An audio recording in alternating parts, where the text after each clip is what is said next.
Hey, WTUFO fans. If you like the show and you want it to continue existing, head to patreon.com/WTUFO and support us for $1 a month. No special stuff, no gatekeeping. Just support the show for $1 a month to help it keep existing. Patreon.com/WTUFO. Thank you very much. What the UFO? I'm here with Robert Powell. Robert, it's great to meet you. Hi, Caleb. It's nice meeting you. I like your background there with all the stars and the galaxies. The deep field image. This is the most recent from the James Webb when they booted it up and looked at that same inch of the sky. Obviously, profoundly miraculous picture that reminds us of our tininess in the cosmos. Yep.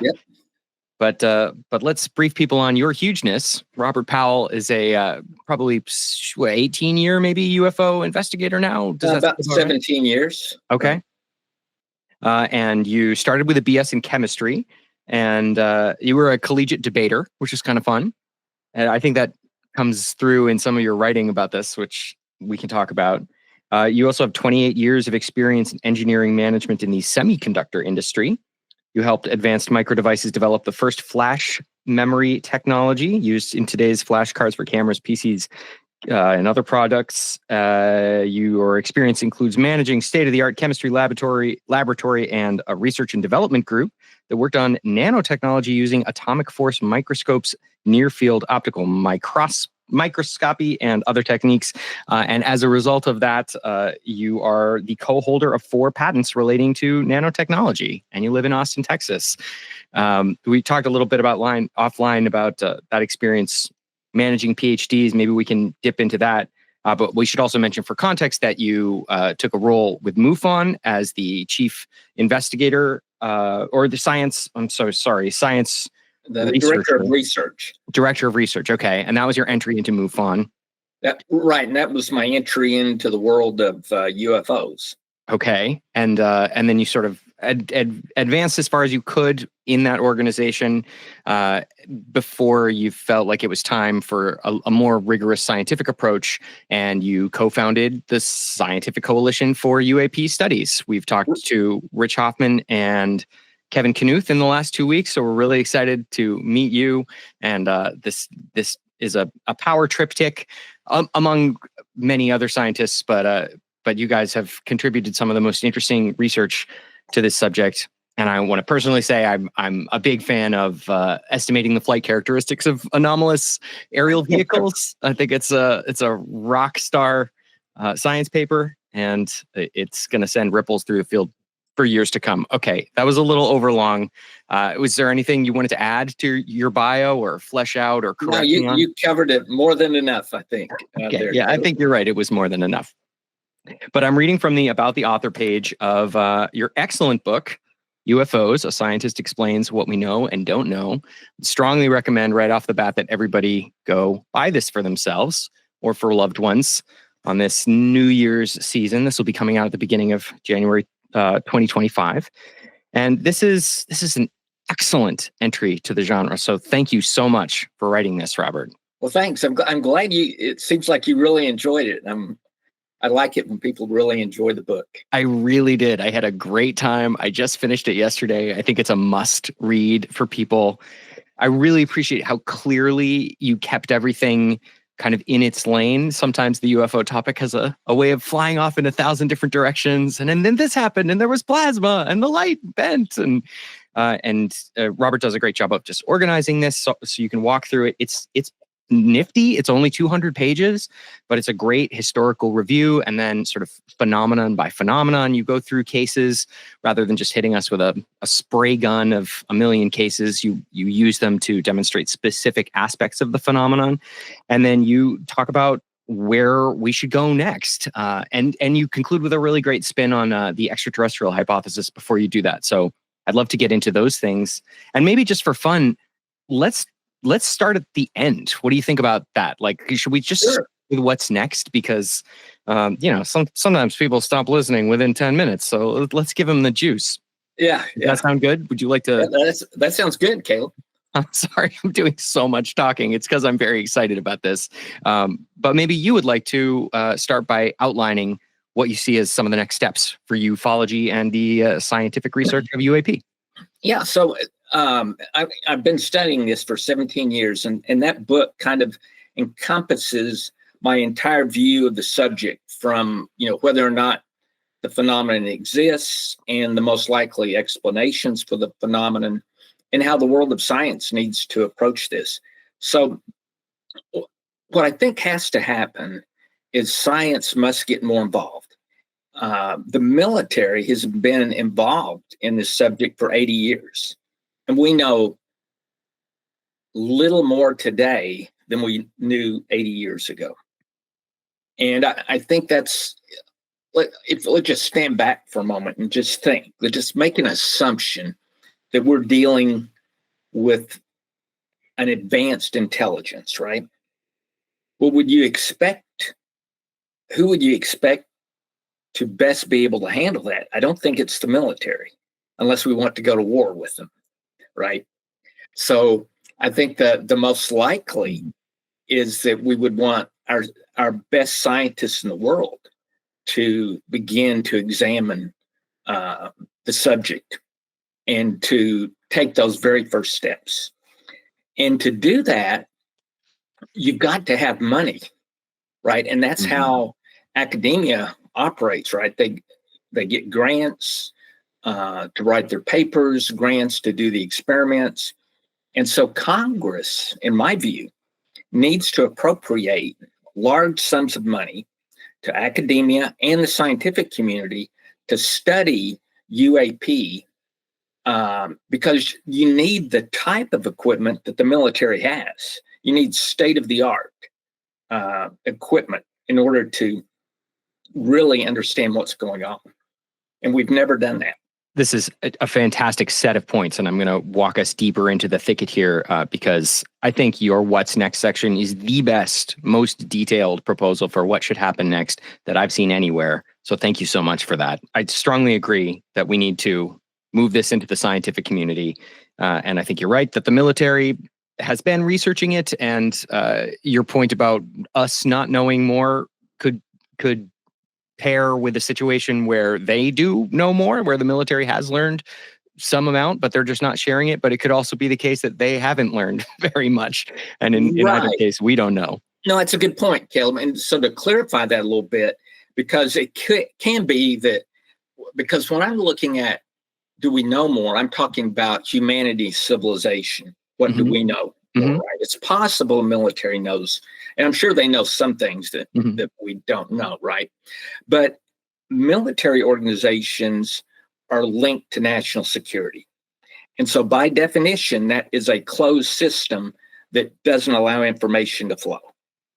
And science, on the other hand, is an open system that depends on trading knowledge and sharing knowledge. And if you run back to that subject assumption that we're dealing with an advanced intelligence, everything needs to be as open as possible in order to have the best chance of understanding, what we're dealing with and what the next step should be, and not a closed system. Strongly agree. Also, you make the point elsewhere in this book, and I think we should touch on it, that the unidentified intelligence will get a vote in terms of how much we're going to get to know about it.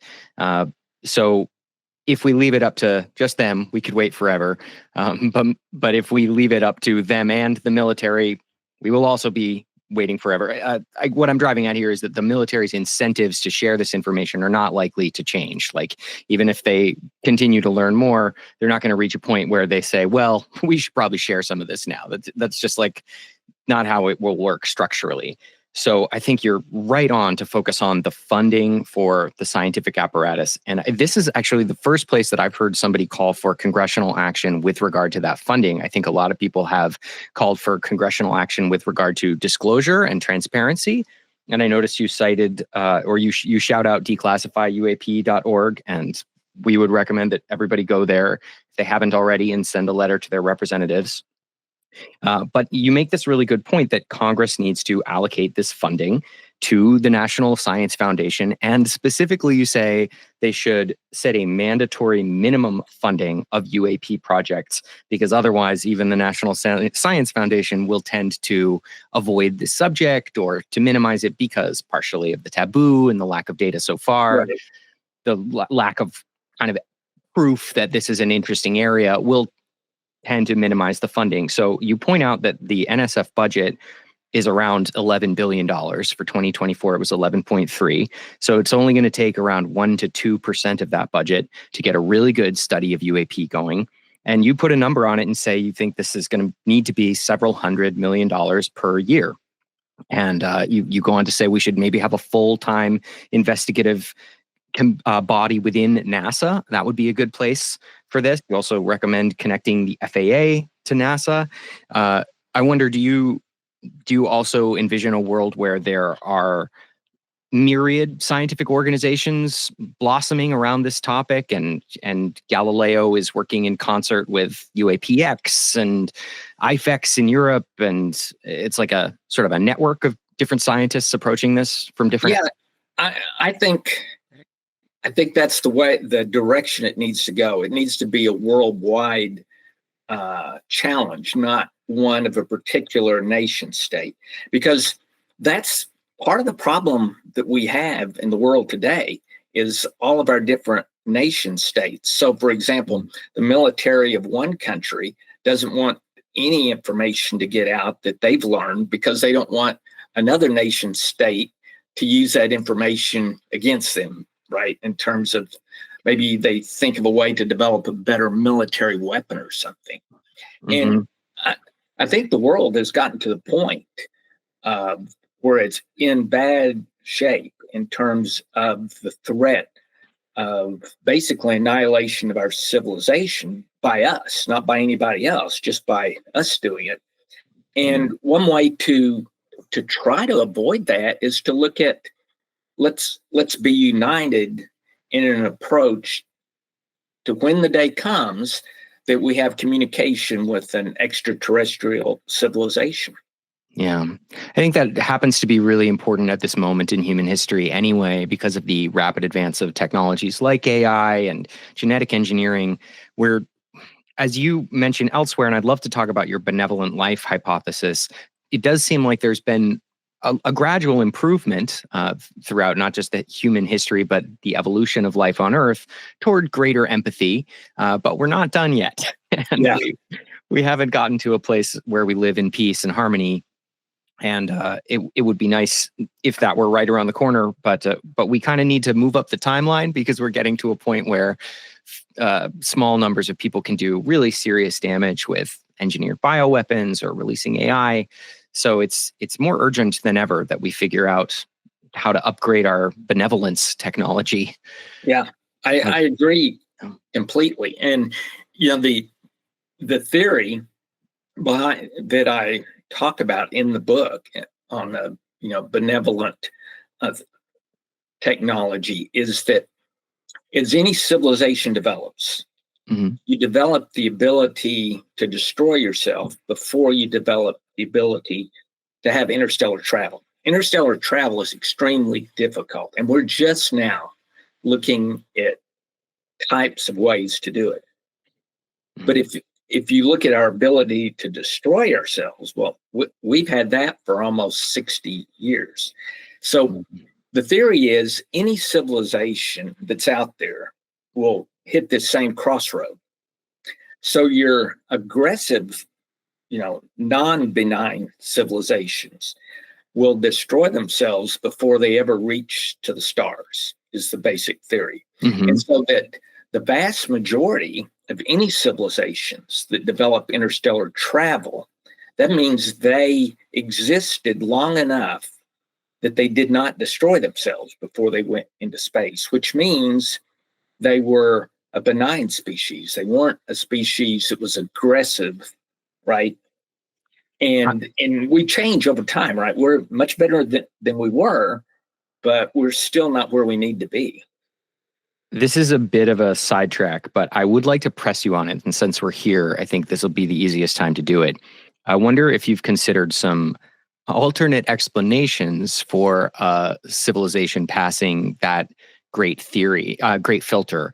Yeah. So a couple that come to mind for me are perhaps a civilization might be extremely good at unified control.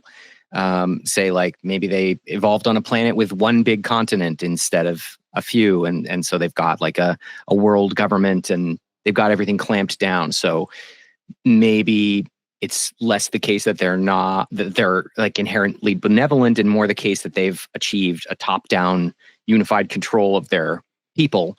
And these are a little more vague, but like maybe a species that's like especially sneaky or especially crafty, especially manipulative might be able to sneak through this filter.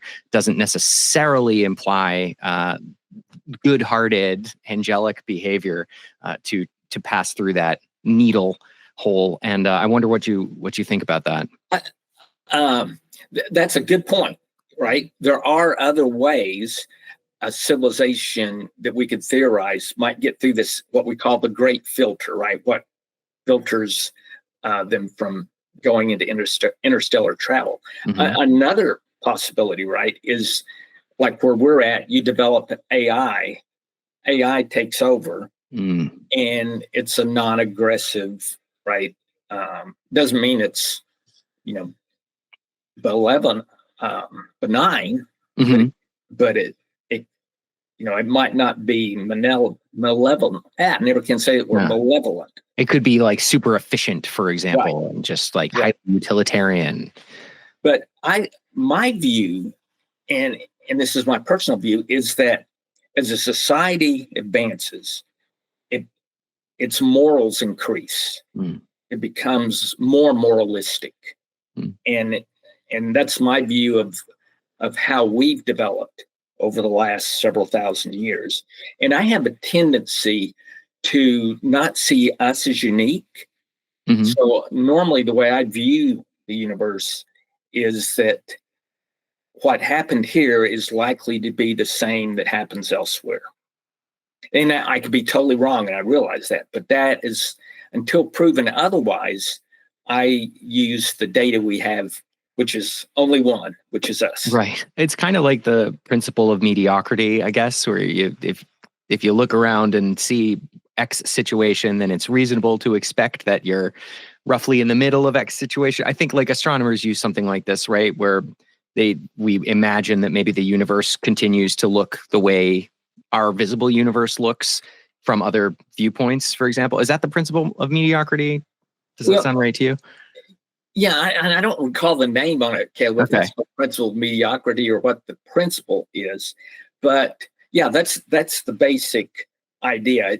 It's the same thing that, for example, 50 to 70 years ago, we had lots of arguments that our solar system was unique, right? Mm-hmm. There may not even be very many other solar systems, and that the Earth was unique because the moon was placed just right. If we didn't have the tides, we wouldn't have life. If we didn't have Jupiter, we would have been bombarded by the asteroids. So all these things were just in perfect, condition. But now that, as we learn more and more, as time goes by, we learn we're not so unique, that virtually every star has a solar system of planets around it. And many of those have a planet in the habitable zone. The estimate today is 125 billion habitable planets in the Milky Way galaxy. Wow. So it is astounding that we're so new to exoplanet discovery. It's like 30 years old or something in human history. Yeah, right? it's actually, that's almost the exact amount. It's 32 years old, I believe. Nice. And we've gone from discovering the first exoplanet and to now we're close to 6,000. And your audience needs to bear in mind those 6,000 exoplanets, that's based on our methods of detecting them, which only can detect a very thin portion of the total that's out there. Yeah, you mentioned in the book that we're probably not capable of detecting an Earth-like planet yet. Is that still correct? True? We're still not. Now, you may read in news reports a quote Earth-like planet, but it's an Earth-like planet around an M-class star, which is a very small star. Oh, okay. Right. And because the most common method we use is what's called the transit method, which the planet has to go in between the star and us, right? So if they're up here, right, and it's down here where we don't see it, or we're not going to see it at all. It has to be right in the right spot. Then we see it. But a G-class star, which is what ours is, a planet the size of Earth, 90 million miles away, will not make a large enough change in the spectra of that star for us to detect it. Now, I would say within 10 years, we will probably, or less, be able to detect an Earth-like planet around a G-type star, but we're not quite there yet. And forgive my ignorance, but is it the case that we started our exoplanet search with the closest stars, like with the 50 stars who are within 20 light years of us or something? No, not really. I mean, you could say they were within 1,000 light years of us.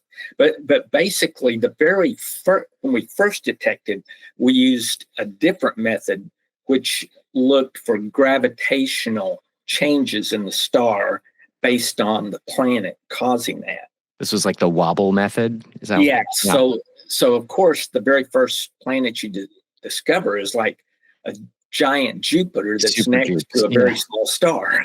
Right. So you can detect it, right? And I bring it up because you mentioned a really intriguing tidbit in here about how many light years away you might expect some of these beings to have originated if, say, they found out that we were doing interesting things in 1930 and then they arrive in 1942.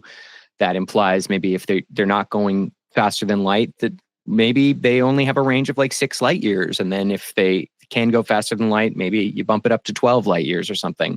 And that's not a ton of star systems. I think it's only 10 or 20 but within the 12 light year range. Does that sound right to you?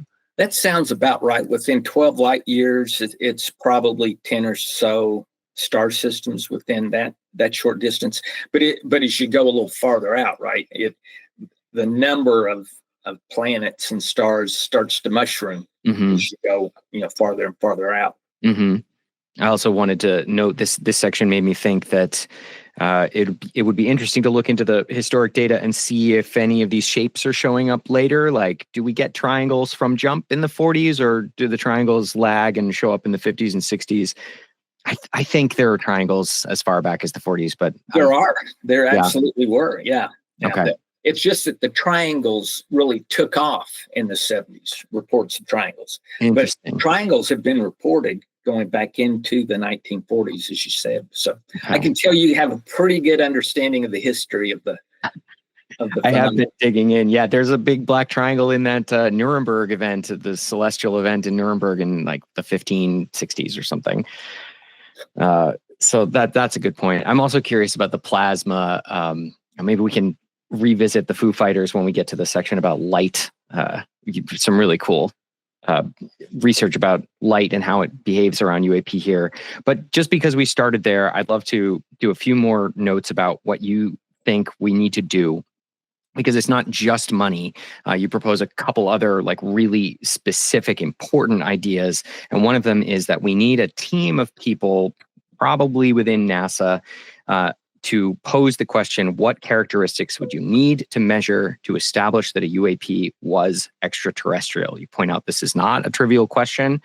We need to think carefully about it. We need a team of experts to come up with metrics and standards by which it will make sense to ask the question, is there evidence of ET? So that when the day comes that we encounter it, we can use those criteria. And I wrote a little laugh in the margin, because although they don't respond to my emails, I emailed NASA this question after their press conference last year. They said, no evidence that they're extraterrestrial. And so I emailed, what would be evidence? And silence. But that does seem to be the interesting question, and I would love to hear somebody follow it up. Yeah, I can give you a little interesting comment on that.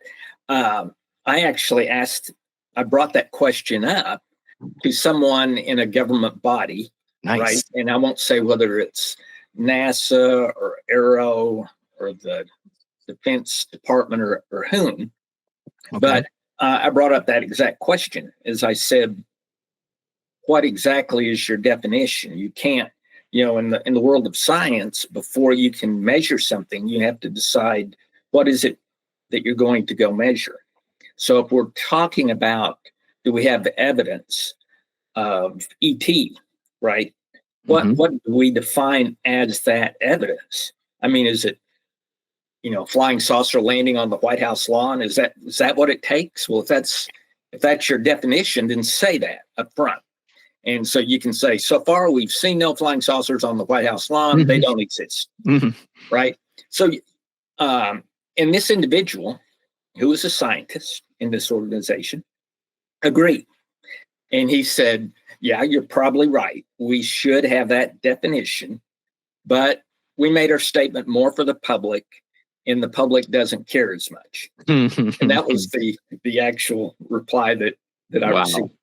So, but in a way, that's also the media's fault, because the media needs to be sharp enough to ask that question. Yes. So if NASA, for example, says we have no evidence of ET, the follow-up question should immediately be, could you tell us what type of evidence you would need to collect? Yes. And there will be a pause without an immediate answer, because I doubt that they thought about it that far. Yeah, that's what it feels like from the outside. And it's very frustrating. I also wanted to ask about this.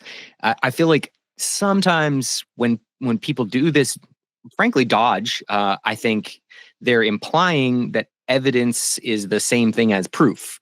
And that does not seem right to me. So you could have evidence that fits a hypothesis that these things are extraterrestrial, for example, but does not demonstrate it conclusively.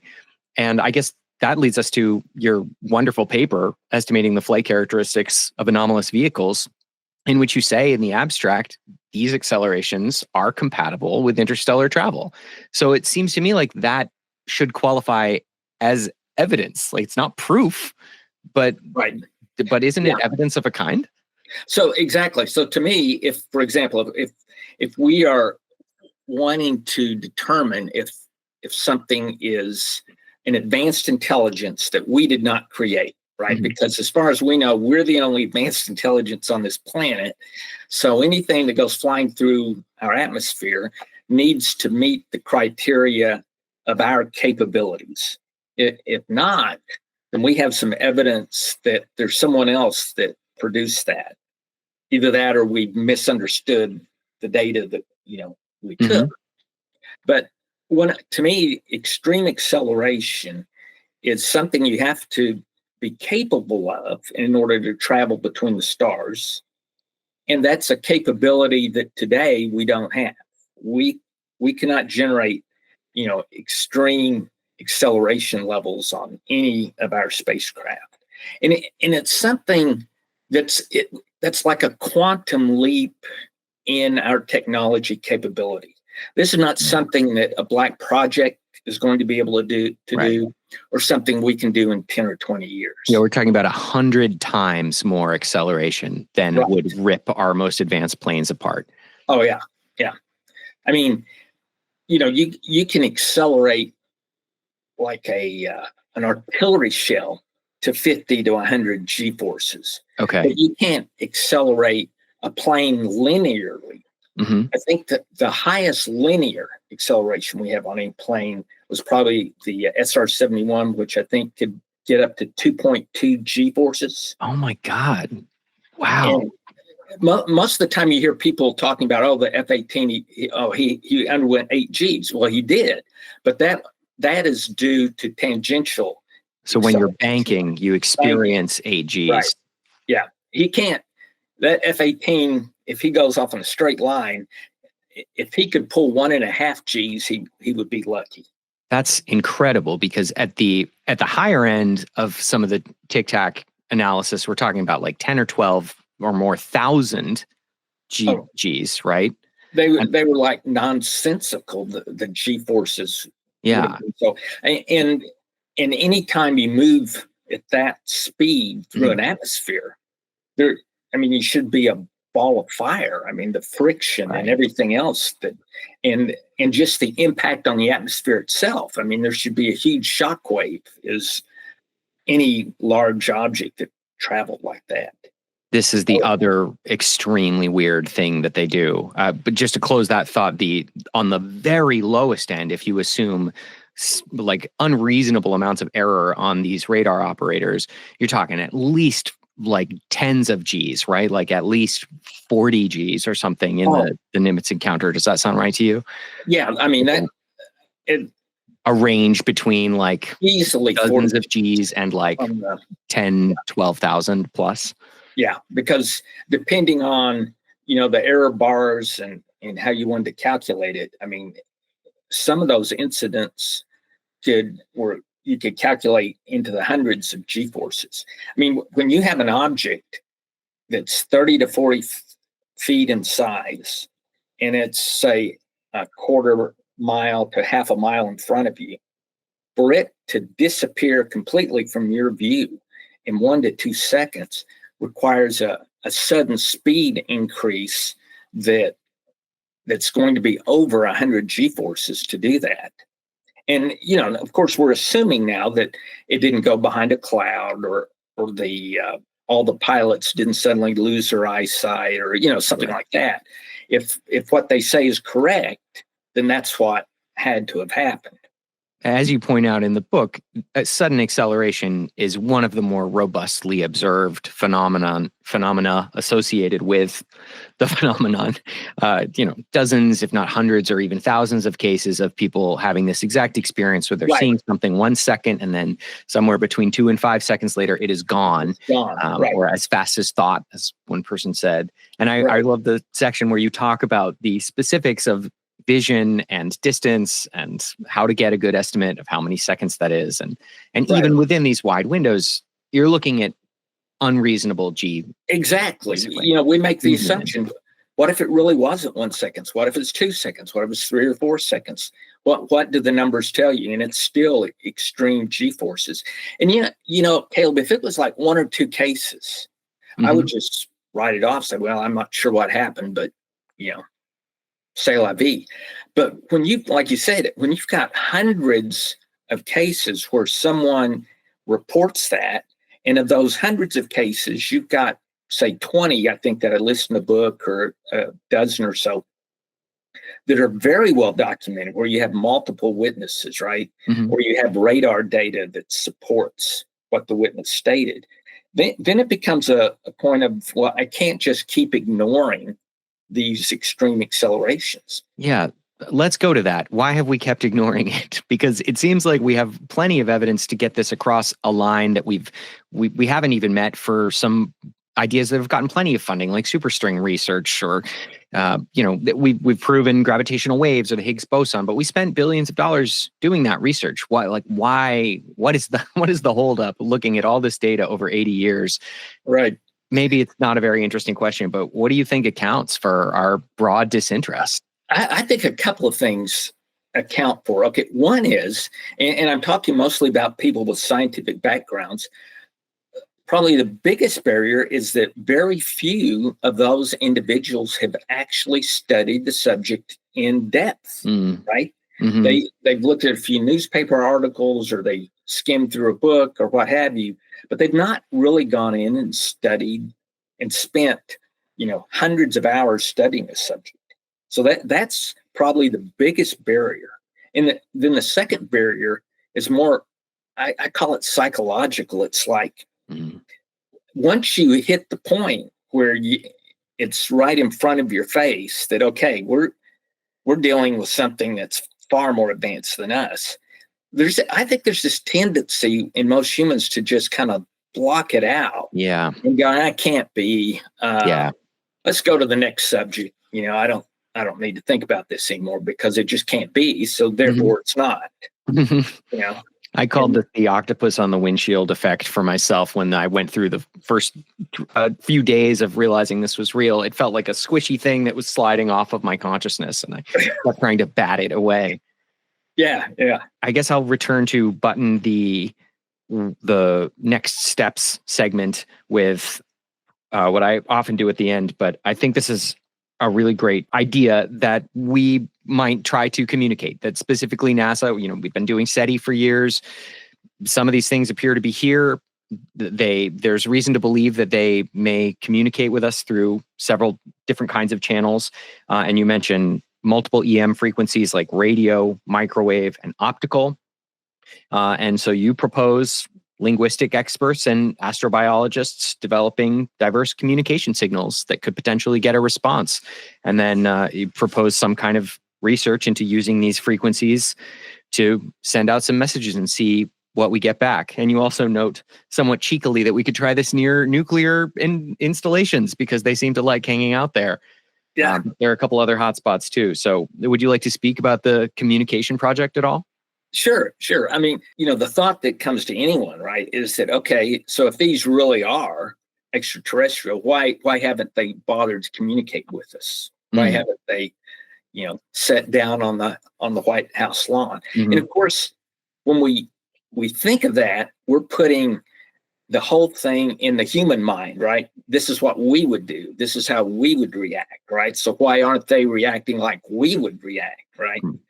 And I would propose, even if they did react like us, the most likely reason they don't is a concern that their intervention might, unbalance our civilization or society. Right. Yeah, I think you make a really good point here. Please continue. Because we have already started doing that now, right? One of our, I believe it was the Galileo probe, we burned it up into the atmosphere of Jupiter so that we didn't contaminate that planet, right? Okay. So that's kind of, I would say, our first case in space where we were concerned about something else beyond, just ourselves. So I would think that any advanced civilization that came here would be, concerned as to whether or not their communication with us might or might not damage our civilization. Because imagine if you ran into a civilization 100 years more advanced or 200 more years more advanced, mm-hmm. what is it we're going to want to do from now on? We're going to orient our focus toward them. Yeah, and they already know the answer. So why are we beating our head against the wall to figure out this cure for cancer? Because these guys probably already know how to do it for us.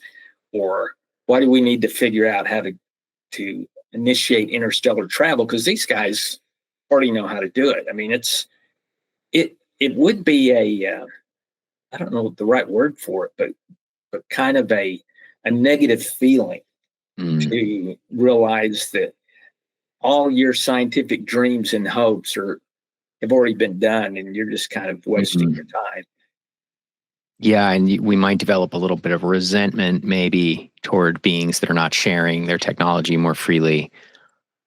I also think you make a really good kind of scary, sad point about this benevolent life imperative, which is that there's a very good chance that our current first thought would be, how can we make hyper weapons with this technology? Yeah. To dominate each other or to defend against them. Like, I was playing the thought experiment for myself. How might this hit politically if it breaks in the next 5 or 10 years? And one thing I thought was like, maybe, well, there will be hawks and doves. Like, there will be the team that says we got to shoot these guys out of the sky and send them a message. And there will be the team that says, no, send in the linguists and we'll communicate and establish diplomatic relations. And it occurred to me that it will probably be bipartisan to advance our understanding of their technology with the specific intent that we defend ourselves more, sufficiently more than we can do currently. I got sort of disappointed imagining that would be a point of concurrence among humanity, that at that very least we need their weapons and we've got to start making them for ourselves. Yeah, unfortunately, that's kind of who we are at this moment in time. It's how we understand politics. The strong get to do what they want. You have a really beautiful idea about chimpanzees experimenting on their zookeepers here that I'd like to weave into this, because while we're talking about how to reach out to them and how to understand them, you point out that this is not like the more complex a subject is, the harder it is to do rigorous experimentation around that subject. A rock is not going anywhere. A bacteria is pretty predictable. By the time you're up to dolphins, things are getting confusing. And then in humans, there are way more factors that we can't control. And what we've never done is try to study something that's even smarter than us. So you have this great metaphor of like, what if a chimp wanted to do science on their zookeeper? And I think it's a really fun thought experiment to just like ask the question, what kind of science could a chimpanzee in a zoo situation do that would give them any real control over the outcome? You specifically note that the unidentified intelligence is likely to be smart enough that they're going to see this coming a mile away, so that they could adjust their responses to give us any result that they want, which means that our experiments ultimately are not going to be neutral in the same way that we get physical science about that. So is that thought still bopping around your head, and have you come up with any clever ways we might try to experiment on them? That, what got the thought going in my head is that for most scientists, especially in the world of physics and in chemistry, right, is you want, in astronomy, you want something that's repetitive, right? So if I mix a particular chemical, right, two particular chemicals, and if I keep the pressure the same, the temperature the same, the volume of the ingredients the same, I will get the same result time after time after time. So one of the big complaints that many scientists have about the study of UAP is, well, it's not repetitive. Why can't you get this, doing a controlled experiment and get the results, right? Well, that's because you're not dealing with something, or we're making that assumption, we're not dealing with something that is inert, right? This is not a rock, or it's not a phenomenon that exists, in space, like some type of sprite in the upper atmosphere that you can figure out, okay, if the conditions are right, I can measure this sprite when the following conditions occur.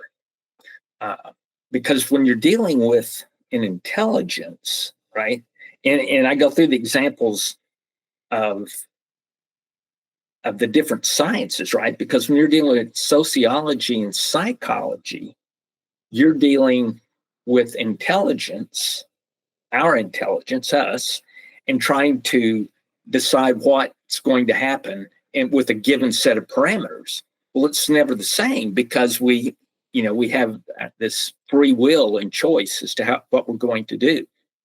And in the world of science, some people call that soft science and hard science, which is really an insult that the hard scientists make on the soft scientists, right? It's like saying, oh, you don't have real science, because psychology, sociology.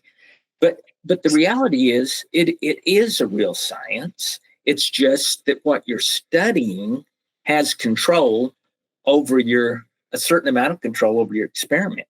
And so what I say in the book is, if you raise the higher the intelligence, right? If you go from bacteria to animals to people to something even more intelligent, the harder it is to run an experiment, right? Because that intelligence is having an impact on your experiment. And if you're trying to run an experiment on something more intelligent than yourself, and that's where I use the chimpanzee example. Imagine the chimpanzee trying to get the scientists to communicate with it, and the scientists may just think that chimpanzees, playing with sticks or something. Or the scientists might, if they're aware of the attempted experimentation, generate a false result and do something that would lead the chimp to believe one thing when in fact another thing is true. So people have mentioned sometimes we're not going to know until they climb out and say, we're from Alpha Centauri. But it's even then, I think we're going to have to try to confirm this independently, because we can't necessarily take them at their word. And some of the phenomena that have been observed over the years have been tricksy, I think, so to speak. There have been different types, you might say. I think the whole UAP subject is many different things. It's not just one Yeah, thing. you have a great point that if we found a bacteria on Mars, it would be shocking if that was the only one. Like, it would be more likely that nobody was here than that just one kind of being was visiting. Much more likely that there are multiple kinds in the mix, and we don't really know how many that might be. Yeah, I would. In fact, there are. That's what I say in the book. I would believe there is no ET visitation of Earth before I would believe that there was only one ET that has visited the Earth. So just lingering on this repeatability problem, I guess you sort of ping this idea at the end. I called it cheeky, but maybe it's just inventive that that nuclear installations and facilities might be a good place to conduct science, because this is one of the only repetitive behaviors that we've observed over decades. And I mentioned to Kevin Knuth that the ongoing construction of military facilities, of nuclear facilities around the world, seem like a potential natural experiment site. Does that seem right to you as a future area of inquiry? Yeah, if I had either the desire to communicate or the desire to learn more about UAP, then I would do it around if I have my choice of anywhere, I would have a research ship right behind a nuclear carrier strike force. Right? And yeah, so like a nuclear-powered aircraft carrier. Right. I'd have a research ship with all the scientific equipment we could think of that we might need. Yeah. Trailing behind that aircraft carrier. That would be great. So there might be some sticky conversations coming about whether we can do science near these nuclear facilities.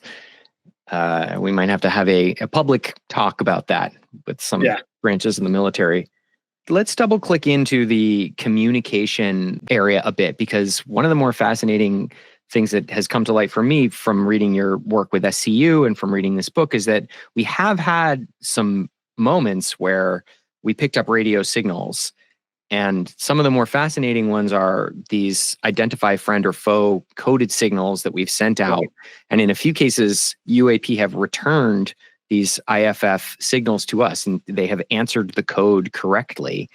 And then I'd love to also talk about a case that you call one of the most fascinating in ufology, which is a case of, I believe, a scientific aircraft that gets sort of bathed in radar energy by an object that flies around it. So would you like to talk about radio emissions and UAP? Yeah. As you mentioned, Caleb, there is a code for friend or foe where your aircraft sends, a code out, and the receiving aircraft sends back a code which is different, which you already know is the code they should send, which means this is a friend, this is not my enemy. So it's like it's a two-part phrase, right? Like the old spy craft, like it's raining in Moscow tonight, I'll have a biscuit or something. Yeah, exactly. It's just like that. And so there was an RB-47, which was flying, and that's basically was at the time a B-47 bomber that was just chock full of research and development measuring equipment. So it was like the modern AWAC is what it was. Okay. And so these guys were flying from down the Gulf of Mexico up towards up to Kansas. So they're going through Louisiana and Texas to get there. And I think this is in the 50s. Does that sound right to you? 1957. 57. Right, is when it happened. And so they start being followed by this object, and then they visually see it. So they see it on radar, visually see it. Ground radar reports they see it. And the object, they get a ping back, is because they're trying to think, okay, is this another airplane or what? Well, they get the ping back saying, I'm the, I'm friendly. This is the what they would get from another airplane. So that if that's what really happened, that's definitely a form of communication. Now, the argument people make against that is that, well, that just can't be. How could this thing have done that? So therefore, you must have just picked up a return, right? An errant return of that signal that some other plane sent, and it came back to you, or Okay. something along those lines. Uh-huh. But we have to still consider the possibility that maybe that was an attempt to communicate. And there have been 2 or 3 cases like that in history where a plane received, the code back. And in this particular case, the RB-7's radar sweep indicates that the source of the signal had flown a circle around them at 30 to 35,000 feet altitude while they're flying at about 550 miles an hour. And that's maybe one of the reasons that you call this one of the more perplexing events in the history of the UFO phenomenon, because the identifying the signal moving in a circle around them strongly suggests that it wasn't just a stray signal or like an errant ground signal. Right. Yeah. So you mentioned a few others. Is it the case that this is just a very small cluster, A, and B, is it also the case that these IFF signals were mostly from the 50s and 60s and we haven't been picking them up since? These were from the 50s and 60s.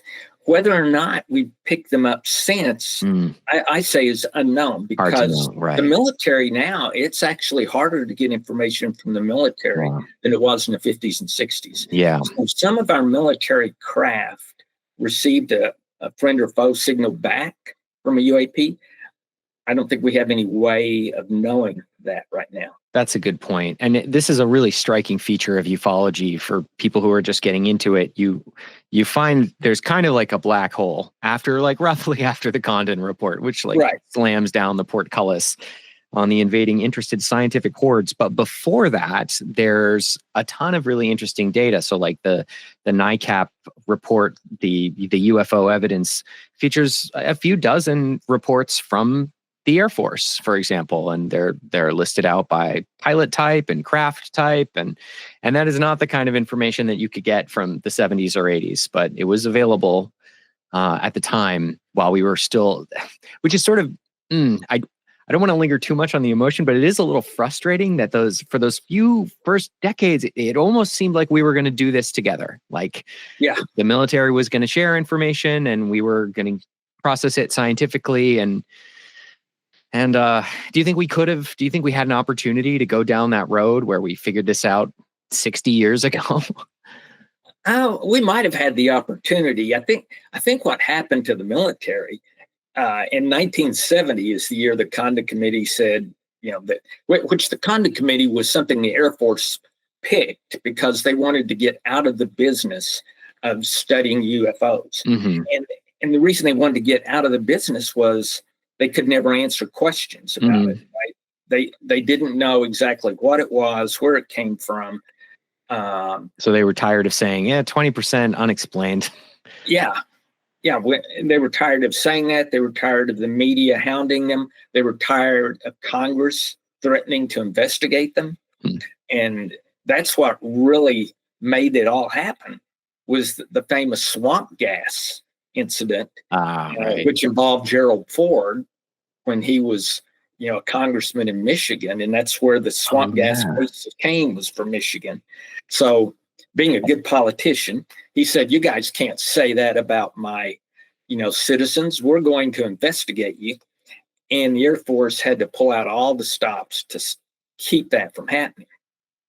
And of course, today we've got it happening, so it's ongoing today. I don't know where it's going to end. We're finally back in the mix. We're back in the mix again, and I'm sure. And if you notice, people notice, the Air Force has stayed out of this completely. Yeah, we're talking been there, done that, and they don't want to do it again. You're right. That's some institutional trauma, maybe from the last rodeo. Well, I guess rather than shaking our fist at the intelligence and military communities too much, let's do some more fun stuff and talk about some of the sightings. I'm specifically really interested in the two light phenomena that you mention and dive into a little bit. One is lights that don't illuminate, and another is lights that look physical in some way, that behave more like matter. And I just wanted to mention anecdotally, I spoke to someone a few weeks ago named Bertie Jaworski, who had a sighting as a young woman and described the non-illuminating light. She said it was like a big red triangle in her case, and it was glowing very brightly, but she looked around and did not see that glow. It wasn't like illuminating the forest. Right. Because you would expect to see all these shadows everywhere, right? Yeah. Because you've got a bright light coming down on you. So you expect to see shadows and things like that. And they don't see it. It's just like there's this bright light, but it's not like refracting through the atmosphere and lighting everything up. And this is quite a common report. People will say, I saw this glowing object, but it wasn't throwing light. There weren't stark shadows. It wasn't illuminating the area. So I was wondering, I guess, as a scientist or an engineer, do you have any theories about what might be accounting for this? And then also wanted to ask, how would it be possible that we can see that something is illuminated, but the surrounding area is not getting illuminated? Like, doesn't the fact that our eyeballs are getting hit by these photons imply that they're going somewhere, that they're leaving the object in some way? Yeah, I mean, I'm not an optical, my field's not in optics. So, Sure.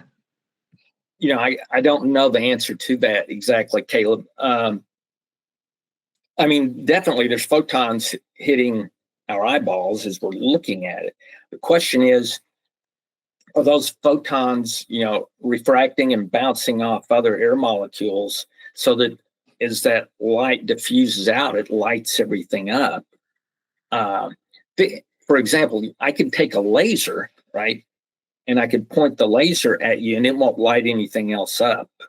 Oh, okay. Right? Yeah, that's an interesting point. If you've got a focused light, you can do that. But what's weird about this is not like a laser. This is just the light of the object, the light that's all around the object.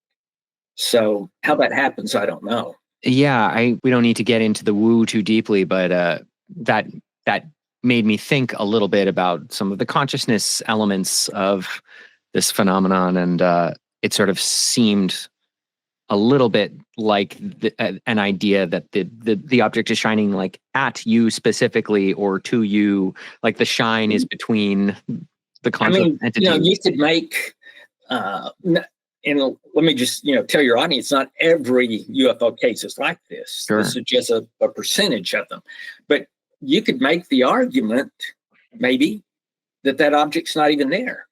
It's just it has been implanted into your head, and that's why it's not affecting. And that's why it's the surrounding environment. Kind of like in a dream, right? In a dream, you can have anything happen. Yeah, so it could be a conscious projection. That's interesting. To our point earlier, this would be evidence that supports a hypothesis of a conscious projection as opposed to a physical appearance. And you would look for other contrasting or affirming evidence there, like did it, leave an indent on the ground or bend grass over? Let's get to the other light phenomenon, the physical light. Would you like to talk about that? Yeah, there's another percentage of cases where people say, for example, a light beam comes down, right, and the light beam just moves down towards the earth, right? Well, that's not how light beams operate, right? They travel at the speed of light, and you turn on the light beam is immediately on the ground. You don't, drop a light beam. Yeah, slowly, like visibly slowly. Right. And there's are a number of reports like that, right? And so as you read the report, you think, well, why would someone make this up? How did someone come up with this if it didn't really happen? Why would you say that, or what would you misinterpret that makes you think this is a light beam that's slowly coming down? I have to almost think, well, the witness, if it was just one witness, she would go, okay, I don't know. Hmm. crazy witness. Smoke You in the just- air or something. Yeah, you just get case after case of that, and then you think, well, there's got to be something to it. Yeah. And one of the strangest, and I mentioned it in the book, is a guy. He's going around a curve, and he notices his light beams bending. That one is so then weird. Like the headlights from his car, instead of going bend. straight ahead, they bend to the side and they hit a fence, which his car is not pointed at, right? Right. And then over in that direction is this UFO that he says was on the ground or just above the ground. As if it magnetized the light or bent it with a as if field it of some bent the kind. light, right? And there's no good explanation for that. I mean, the amount of, we know light can be bent by a gravitational field, Mm-hmm. but any gravitational field strong enough to bend his lights like that would have probably destroyed the entire, area all around him. Right, like it should have pulled his Not car the off whole the Earth. road, created a crater. So, You mentioned there was unfortunately a fatal accident in that exact bend of the road at a similar at a time. different date. Yeah. I wanted to just ping the idea of Foo Fighters here and ask you if you've thought about. You mentioned plasma as a possible explanation for some of this light behavior that looks like matter. Like maybe it is some kind of matter. It's matter in a different state, in a plasma state. And I think I heard you mention in another interview that before you investigated physically another, say, like area of the universe, you might be able to do some investigation with, like, maybe something like a plasma. And I was wondering if that suggested to you, or if you were even driving at this idea that maybe the Foo Fighters were kind of like forerunner investigative type objects that were different from nuts and bolts craft, but were nonetheless real, in some way, like projected from far away. Could that, like far away as in another star system, maybe? Does that seem way too far out? Or right? No, this is all conjecture, right? Sure. So let's just assume, we're able to control matter, right? Mm-hmm. We do that all the time in science, but we don't have a good way of controlling energy, really, in the same way that we can control matter. But imagine if an advanced civilization could.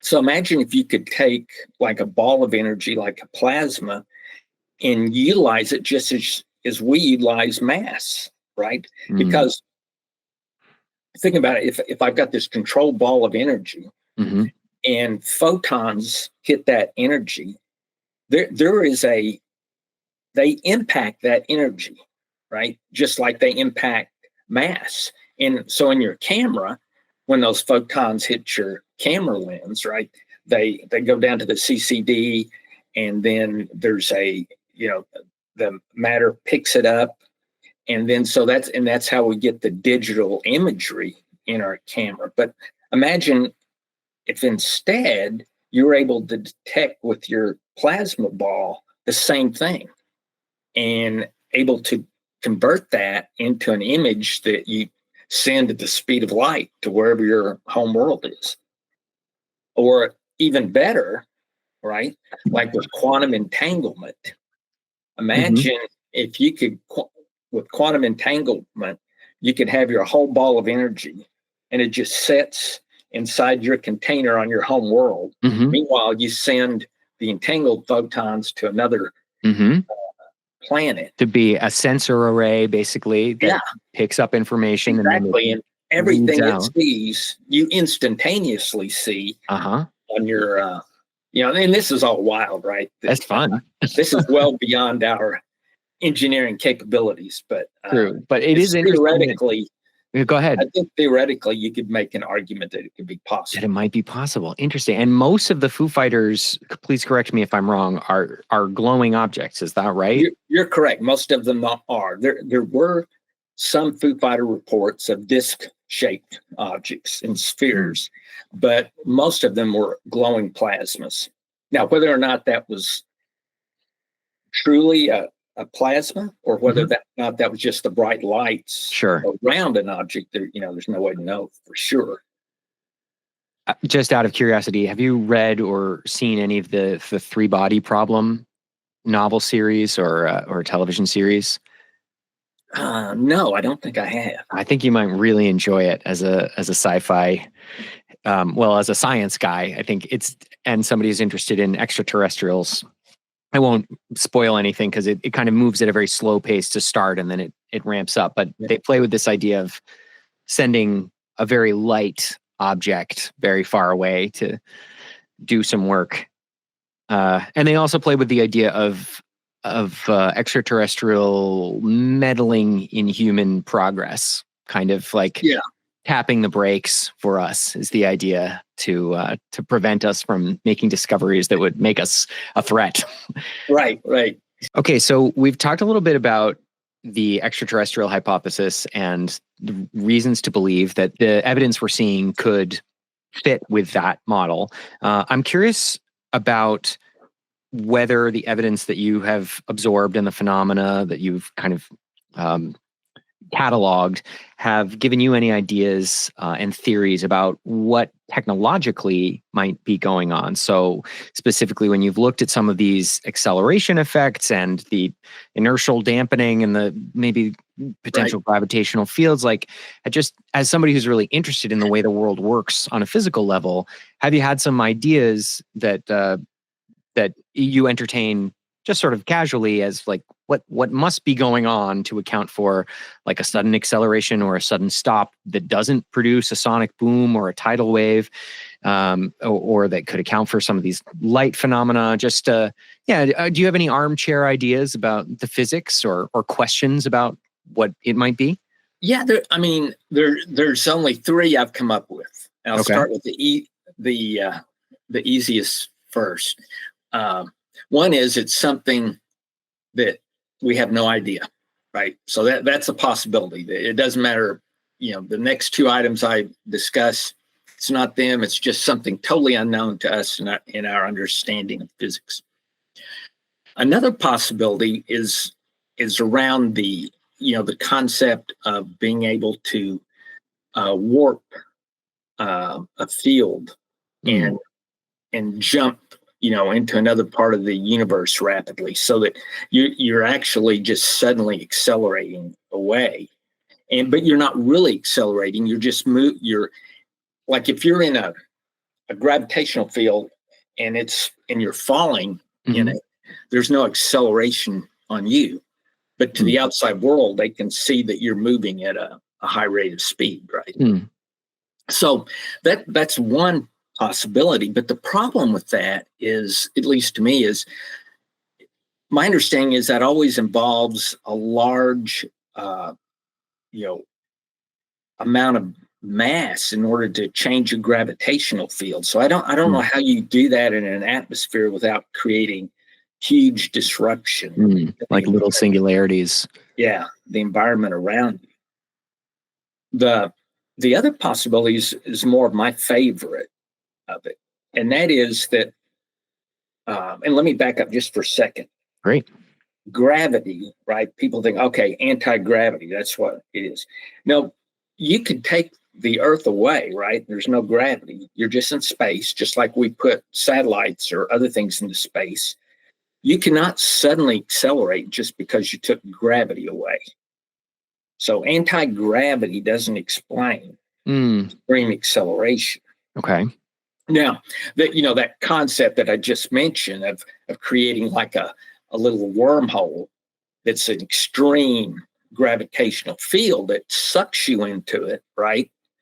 That could explain a sudden high acceleration.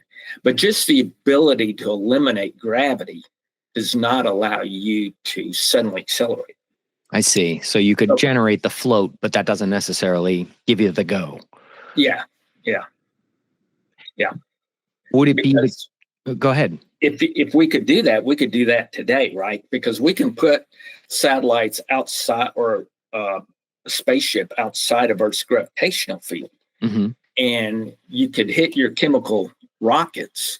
You're not going to suddenly have this extreme burst of acceleration. I mean, you'll accelerate better than you would on Earth, but you're not going to have extreme acceleration because of inertia.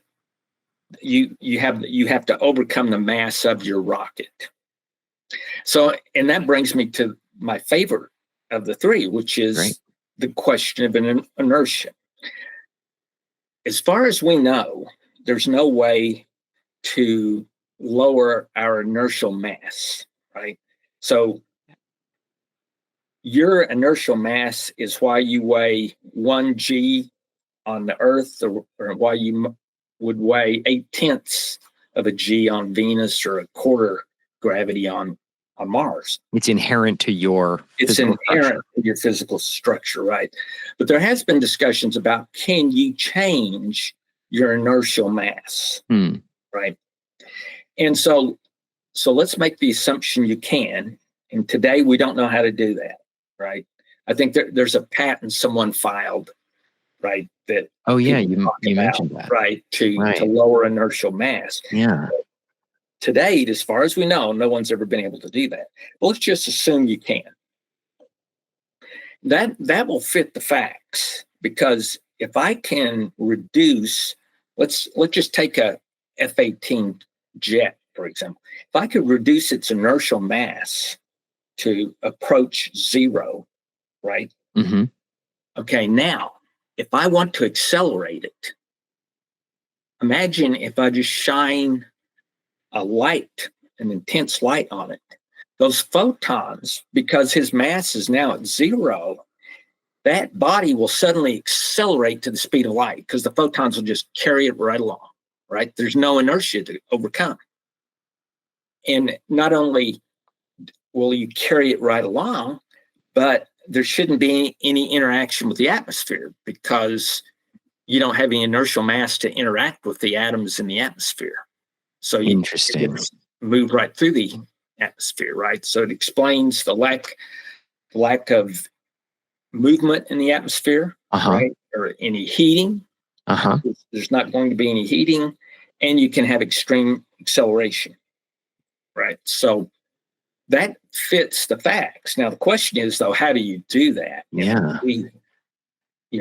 At this point in time, I'm not saying, it wouldn't be just saying that violates the law of physics or anything. It's just that if we could do that, we don't know how at this point in time, and we don't have the theoretical constructs of how you would do that. Interesting. Okay, so would you call that inertial dampening, or that's one term some people use. Okay, is inertial dampening. Okay, and does that imply that you would still need some form of propulsion? Because just like gravity, if you say make your mass super light, but then you want to go somewhere, you still need some kind of thrust, right? So either you would hit yourself with a flashlight from another location, or if you wanted to do it from inside the object, you would need to eject something. You would have to think how you're going to do that. And go ahead. Sorry, Caleb. It says my battery's about to die, but it should be plugged in. So let me check real quick. Okay, everything's good now. Sorry. That happened with Dr. Knuth as well. They're trying to stop us, but we won't be stopped.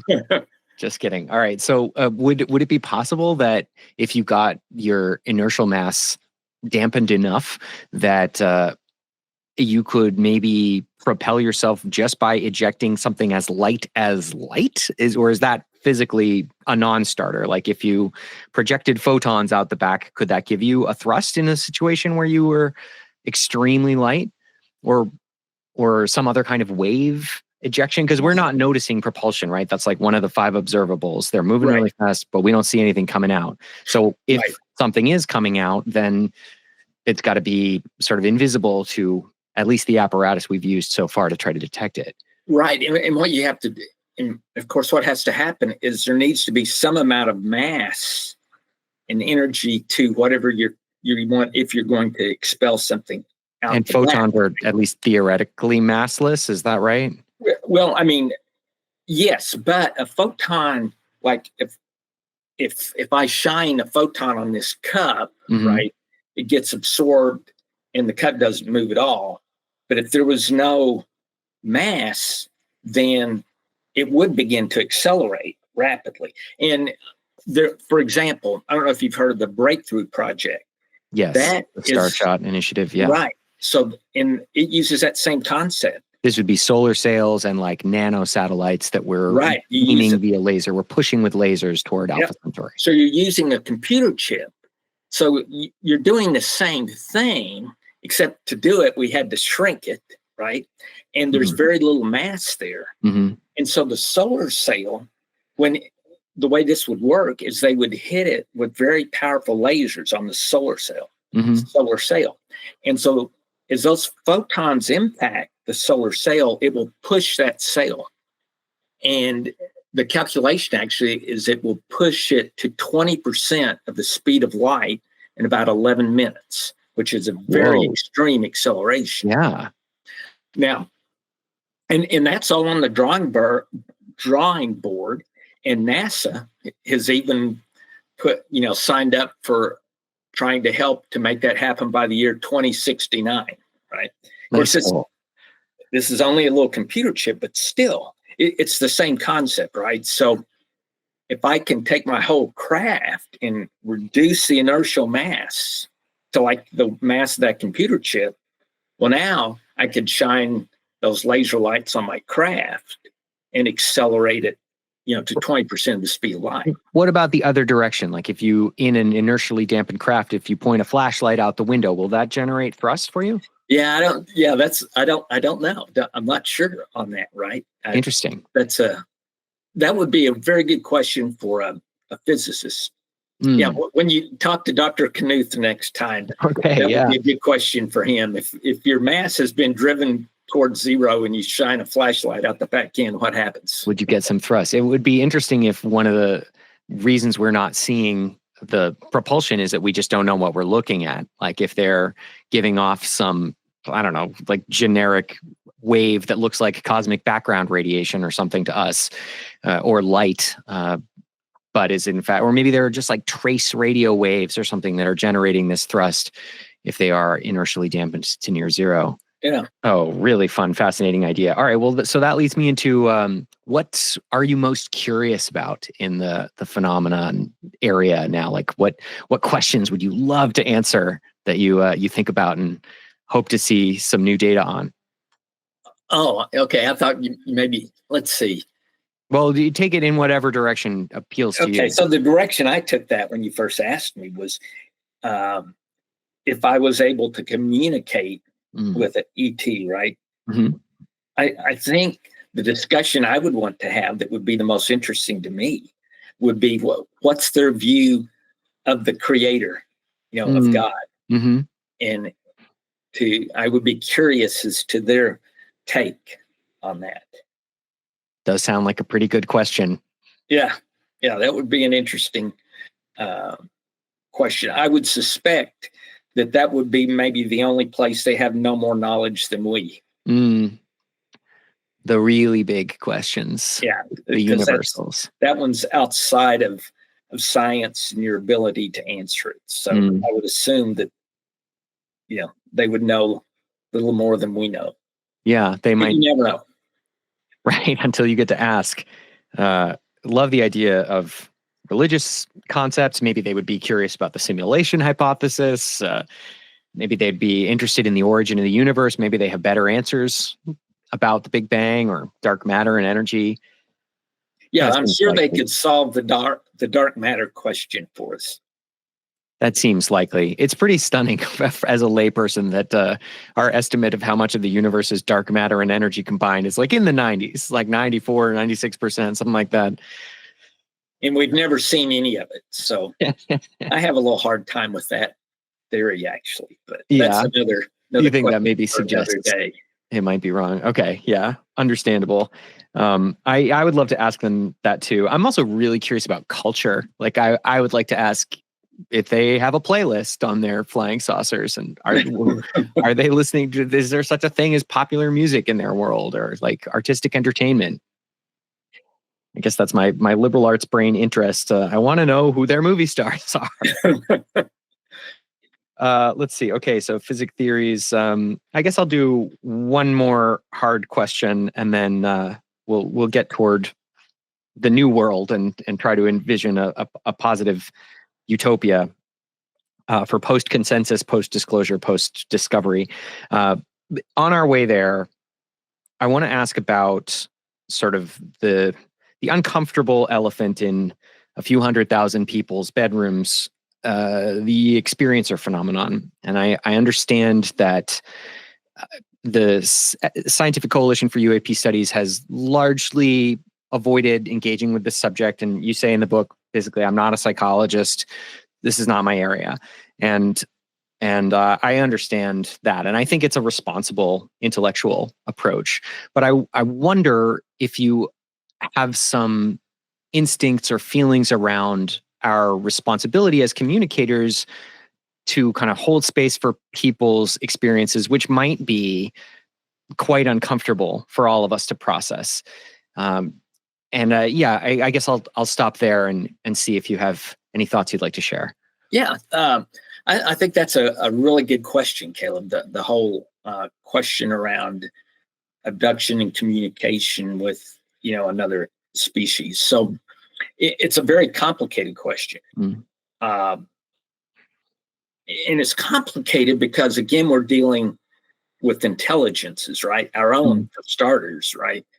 And I know a certain percentage, right, of the abduction type phenomenon is probably a psychological issue, right? And again, I'm no psychologist, but I'm pretty confident there's a certain percent. The question is, does that account for it all? And I think the answer is no. I don't think that accounts for it all.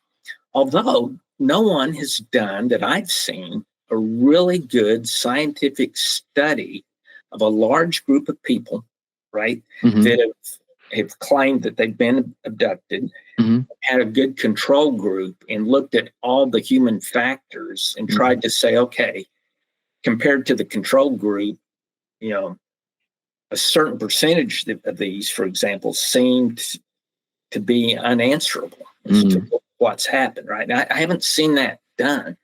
And it would, again, this is why you need university funding, because to do that is no small task. And you need university intellectual buy-in, because the last person who tried to do this is John Mack, and he faced a massive legal situation when they tried to remove his tenure for doing that. And he was the head of the Harvard Medical School's psychiatry department. So you don't get a lot more credibility than that within your field. That's true. But it's amazing what money will do. If the money's there, you'll find universities that will say, okay, yeah, give me a piece of that and we'll go study it. Okay, so I'm basically saying that there does seem to be, though, a segment of this that has some reality to it. Now, ideally for me, and there are some cases where there's a physical craft involved, right? But most of these, there's no physical craft involved at all. It's just the individual in their bedroom, right? Maybe there's a light and then an experience. Right, exactly. And so another thing that I think we have to take into account is the possibility. Let's just assume you have an extremely intelligent race somewhere. They don't even have to be in our solar system at the time they do their experiment. They could do this from light years away, probably. What if they are able to manipulate a human's mind and implant that whole abduction experience, right? Just as a sociological experiment. And to the person, it would be real. There's no way you could differentiate it from reality unless you can get some kind of physical evidence, right? And there are people who have claimed to have physical effects. There are a few implant cases, and there are scars and marks in some cases. And so what needs to be done there, if someone says, okay, I have some physical evidence, right? And I've got this object that's been implanted, then that implant needs to be examined, removed, and tested, right? And I've talked to people who've had that, and I've suggested, okay, if we can get it removed, I can get it tested. I haven't had anyone willing to do that. Actually, what most people have told me was, I don't want to take it out because they'll just put it right back in. Interesting. Yeah. So they had this fear of having it removed. Right. Well, that implies two things. I think one is that we need a scientific body that's ready to gather this data and analyze if there is any physical evidence, and give us longitudinal studies and studies with large cohorts and, as you say, control groups. We really need a couple of bodies doing that. Another thing that comes to mind, and this can get us toward our last question, is that if we do move into a post-disclosure, post-discovery, post-confirmation, or at least consensus world that UAP represent extraterrestrial presence or at least non-human presence, and that they've been engaging with us, I think we're likely to have a sort of social processing moment around the abduction phenomenon and around experiencers. And not to put too fine a point on it, I think we kind of owe them an apology. I think, like, writ large, it's possible anyway that society owes a few 100,000 people an apology for pushing them to the side for expressing what might have been a real event that badly traumatized them. So I'd imagine that might be part of our processing. And I guess this last question I'd like to throw to you is, have you thought about what the world might look and feel like post-consensus disclosure discovery, and what kind of like institutions and cultural approaches or structures we might want to think about creating and supporting to help us process this new reality? So in my mind, disclosure already exists, because in my mind, based on the work I've done, there's no doubt in my mind that there is an advanced intelligence that has operated in our atmosphere for several decades now. At a minimum. Right. So the disclosure doesn't have that type of meaning to me. I guess most people, when they say disclosure, they're thinking about that the government comes clean and says, okay, here we go. Open We've been studying this. Yeah, that's kind of why I minimized it, because like you, I don't really expect them to do that anytime soon. Yeah, I don't expect them to do that. So my view is just, I want Congress to put the money up for science to study the phenomenon and get, as much information as they can. And to me, that's much more valuable than disclosure, because I don't think the government is ever going to.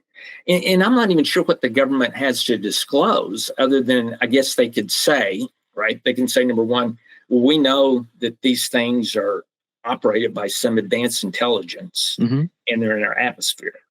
So maybe the government knows that, so that they could disclose that. But I mean, a lot of people already believe that anyway. Yeah, and they've come pretty close. The 2021 Office of the Director of National Intelligence report says some of these things are physical. Some of them appear to demonstrate advanced technology. We don't have evidence that they're adversarial. We don't have evidence that they're ours. So they don't put all those things together in a sentence that says, we think it's likely, or at least possible, that some of these things are non-human technology. But they leave that sentence unsaid in between the other points they make. So you're right that from that point of view, disclosure has kind of already happened.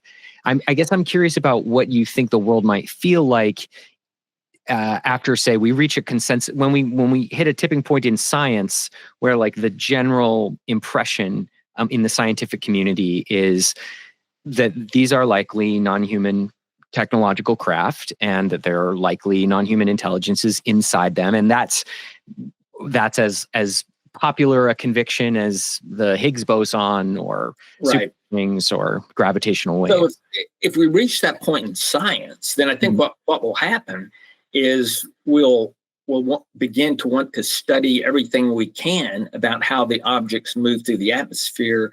Could we do that? How could we do it? How could these things operate in that fashion?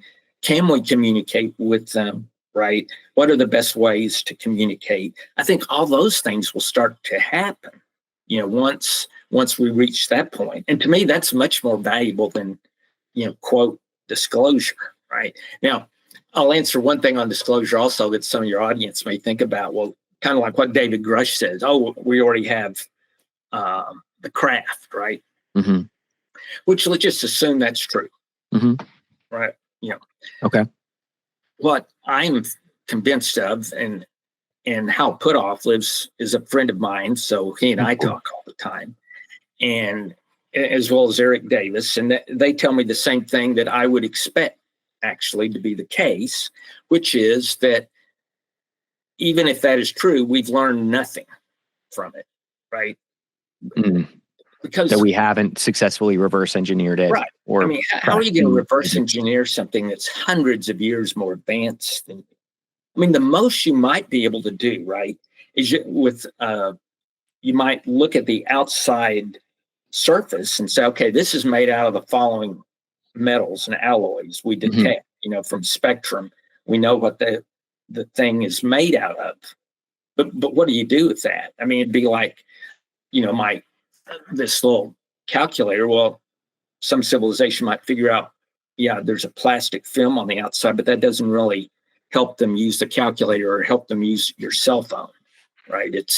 Yeah. And you make this point in the book about the technological infrastructure that goes into, say, semiconductors, which you know intimately. It's sprawling. It's all over the world. It requires special machines. It requires special techniques. Yeah. Using water in special ways, using like micro, nano tools. Because in science, you have building blocks upon building blocks, and they're all interlaced. And it takes all of them together to make that computer chip that sits in your cell phone. So I could give the scientists of 30 years ago, who 30 years ago they knew how to make computer chips, right? Mm-hmm. I could give them the whole layout of a modern cell phone, and they couldn't do anything with it because they don't have the underlying scientific structure to build all those parts. Yeah. So it could be the case that with this reverse engineering project, the best we can do is get hints about the underlying physics that we haven't figured out yet. And then we can try to engineer toward that on our own, build our own versions of that technological infrastructure necessary to create an inertial dampener, for example. Yeah, the most we might do is just get some hints and maybe give us some clues on where to go look or search. But the ability to actually replicate something, not in my book, will never happen. Probably not soon. Well, I think you're right that the world of increased scientific funding and inquiry is probably the most exciting vision we can hope for right now. And luckily, it does seem like we're entering a new golden age on this, and you're leading the way at the Scientific Coalition for UAP Studies. So thank you so much for establishing that beachhead and helping more scientists open their eyes to the fascinating subject here. Well, more scientists are, because SCU now has 360 members, and of those 360, 30% have PhDs, and engineering is the most common degree within SCU. And the vast majority of these 360 people have scientific backgrounds. And so that just shows you that the world of science is becoming more and more interested in this subject. And so I think that's great. Strongly agree. Can't wait to see what happens next. Is there anything else you'd like to cover in this subject before I just ask how people can follow your work? Yeah, the last thing I would say, and this is kind of what you mentioned before, Caleb, and looking forward into the future, where could we go? What could we do? I think our civilization is really on the brink of being in danger of destroying civilization as we know it. And so I can't think of anything better than if you make the assumption that this is an advanced civilization from somewhere else. If we could all realize that, maybe that would be the glue that helps us come together as one world, right?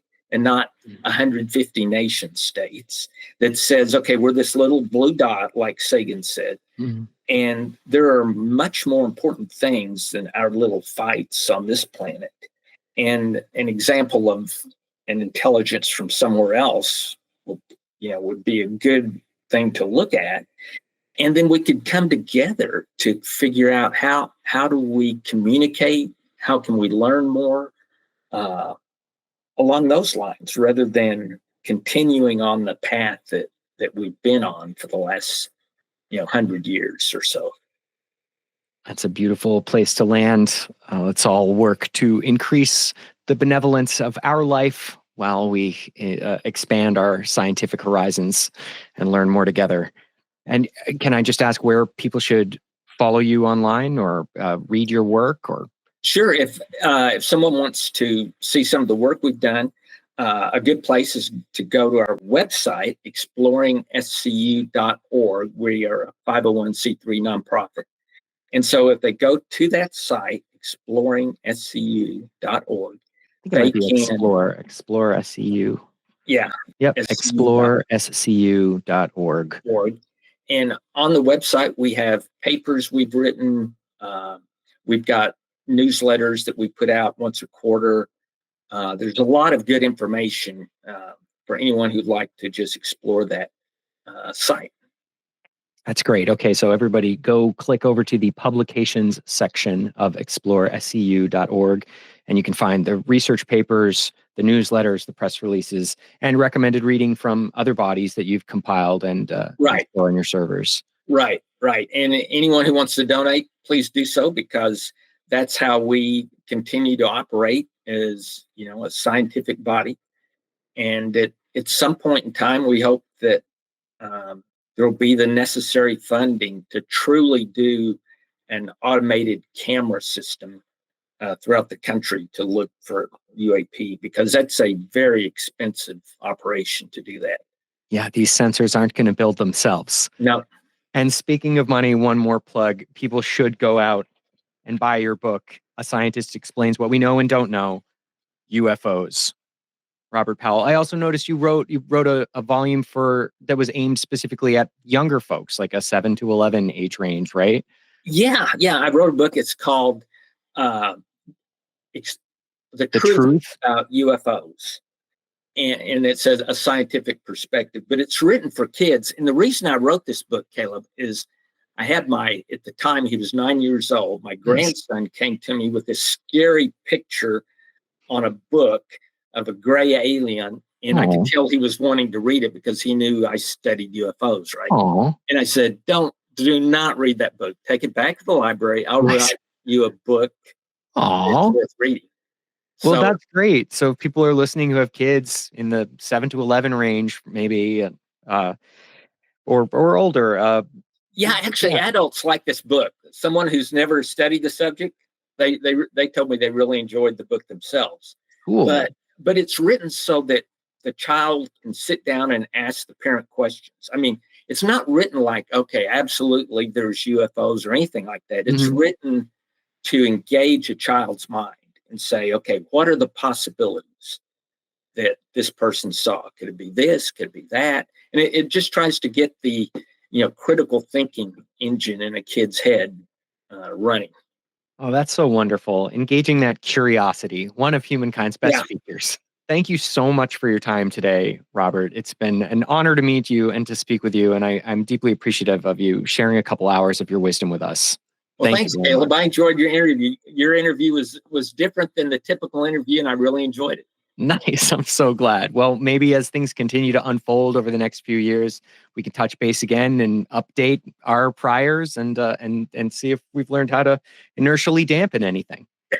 Exactly. All right. Have a great day. And that's the show. Thank you for watching or listening. Support us for $1 a month at patreon.com/WTUFO. Patreon.com/WTUFO. Support us for $1 a month. Thank you very much.